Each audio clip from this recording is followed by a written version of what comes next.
Very good. So I'm going to talk about ESG, why it is important, and what can be done in the context of SMEs to get started and to scale up. Right. So if we go to the next page. Well, I mean, very quickly about me, I lead the sustainability practice for McKinsey Company in Southeast Asia. I have worked extensively over the last 15 years with Indonesian companies, so I know a bit of the context about the country and the role that SMEs play. And I'll try to bring that into the context as I talk about ESG and SMEs. Next page. I won't spend a lot of time on this page, but many of you would have heard about ESG, sustainability, COP26.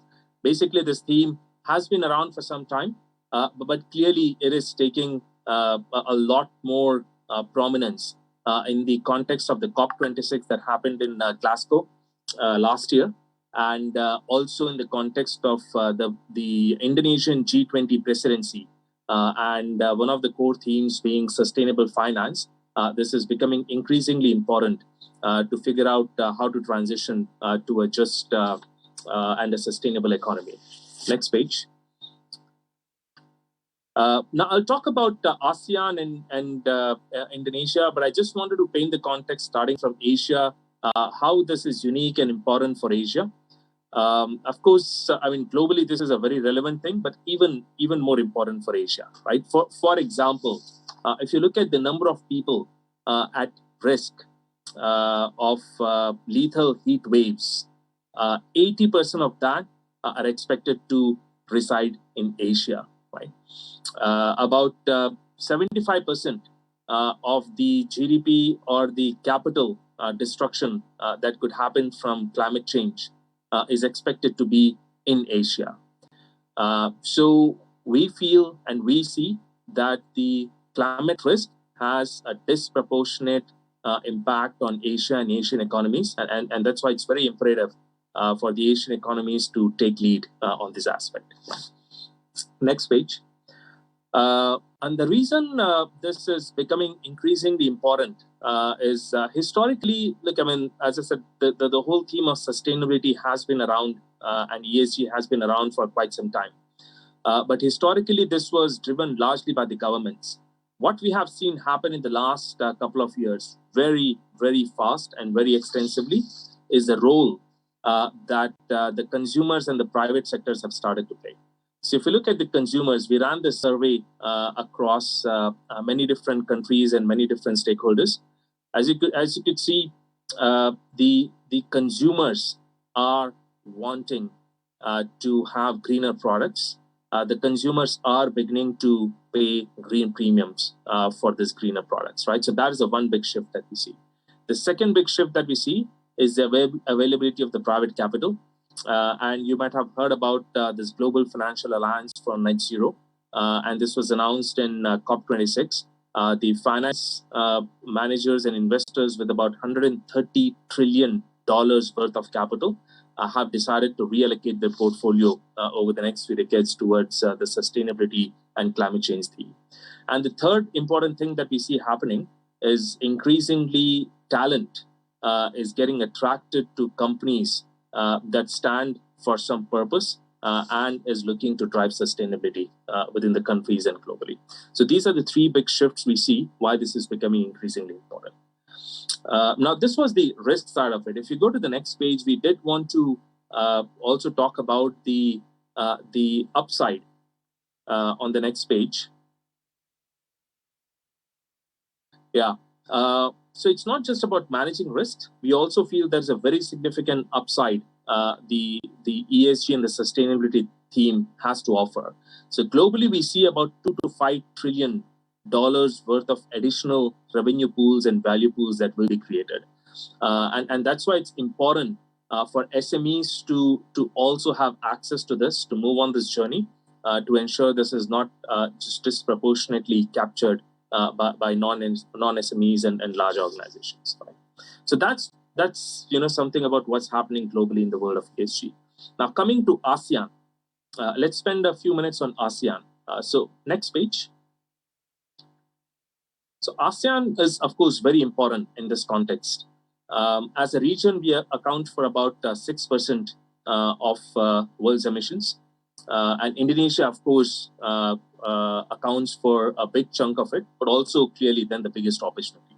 But more importantly, the emissions are expected to, in the business as usual scenario, increase quite significantly by about 2.7 times by 2050 if we don't move in this direction. And a few themes to note here. There are certain challenges that are very unique to ASEAN. Number one is the role that land use change and agriculture plays in the whole emission is quite high. It's higher compared to many other countries and regions in the world. Most of the economies are still kind of emerging and growing. So we need to balance out the increasing demand for energy and transportation with this whole agenda of how do you move towards ESG. Just as a context, our emission per capita in ASEAN would be 20% to 25% of what you would see in, say, Western economies, right? So that is something that we need to manage. And then, of course, increased reliance or very high reliance of the industries on fossil fuels as a starting point. So that's the context for ASEAN. Next page. Now, if we talk about Indonesia very specifically, Indonesia emissions have grown about 5% per annum, in line with, by and large, close to the GDP over the last 15 years, and is expected to double in the business as usual scenario over the next 15 years, over the next 3 decades by 2050, if nothing is done. Right. However, Indonesia has started to move very significantly and clearly in this direction. On the next page, you will see some bold commitments that Indonesia made in COP26 late last year and as a run-up to that. So first is, of course, commitment to net zero by 2060 or sooner. And this will have implications on the new revenue pools and why it is relevant to SMEs. I'll come to that in a bit. Indonesia has joined the Global Methane Pledge to reduce methane emissions by 2030. It has, we all know there are presidential regulations coming on carbon pricing and carbon exchanges and ETS.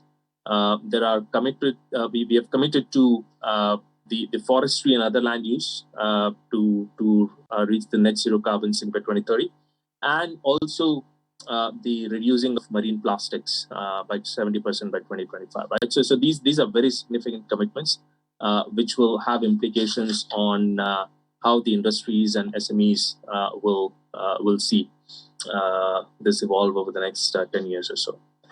So what are the implications of these commitments? Next page. We've also looked at, we talked about the value pools of 2 to 5 trillion globally. But in the near term, we see very significant value pool coming off Indonesia as well. We looked at, these are the 5 biggest sectors which will contribute. Power, where there'll be increased investments in storage and renewables. Transportation, move towards EV, not just for 4-wheelers, but very interestingly for 2-wheelers. And as you might know, Indonesia accounts for about 25% of global nickel deposit. So there is significant value pool that can be based here. LULUCF, which is the land use and land use change and forestry. But here, very interestingly, Indonesia has globally second largest potential for nature-based solution, given it's the tropical nature and the forests that we have. And these are basically the natural methods to reduce CO2 concentration. And think of this as any other molecule or any other resources.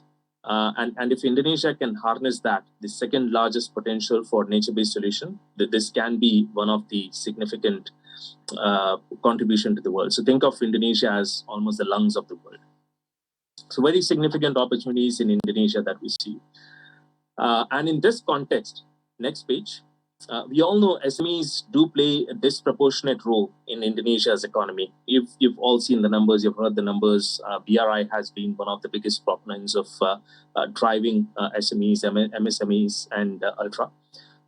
So 60% GDP contribution, very significant employment, and more interestingly, they are very heavily present in the sectors that contribute to most of these emissions, which is 70% of the emissions, right? So without SMEs making a push, Indonesia will not be able to achieve its targets. ASEAN or the world will not be able to achieve its targets. And in this context is why we're talking about ESG and SMEs. Next page. I won't go through this slide. I'm sure you are aware of what is ESG. It's a combination of environment, social, and government goals by United Nations. Next page. But we'll talk about what could be the significant value that can be created for SMEs. So, of course, there's a significant revenue growth by tapping onto those themes that we talked about. There's a cost reduction and productivity lift that comes with this. There's a de-risking of business as increasingly consumers and, more importantly, finance moves away from this, right? And it can result in both valuation uplift and capital cost reduction as increasingly more and more green capital gets lined up to be invested in some of these themes. Next page. I'll talk about very quickly what are some of the other countries are doing. So if you look at countries like Denmark and Singapore, they are investing very heavily in upskilling. And if you look at countries like Italy, Kenya, there are clear examples of how they have come up with green products by the finance sector to provide and help SMEs on their ESG journeys. And this is basically coming off from the survey that we have done, and we have seen in many other countries as well, the three biggest challenges that SMEs face on their ESG journeys. Challenge number one is the transparency and the awareness of what drives value in ESG. Challenge number two is the availability of the right skill set to move on these themes. And challenge number three is the availability of finance to fund and move on this journey, availability of green finance, right? So if we can address these three challenges, and in that context, the ultra microfinance and availability of these green finance to the SMEs is going to be one of the biggest unlocks for SMEs to move in this journey. Next page. I just wanted to end with this page before we open up for Q&A. As I said, we do see this as one of the most important themes. We talked about the challenges, and here are some of the steps that we think the SMEs should take, are beginning to take, and they will need support from the ecosystem, including the availability of finance that I was talking about to move on this ESG journey. So starting from the right aspirations, impact, measuring, which is more about the awareness, but very quickly figuring out the right ecosystem to build the skill and accessing the right finance to move on this roadmap are going to be very important for them to move in this direction and for Indonesia to achieve its aspirations and targets.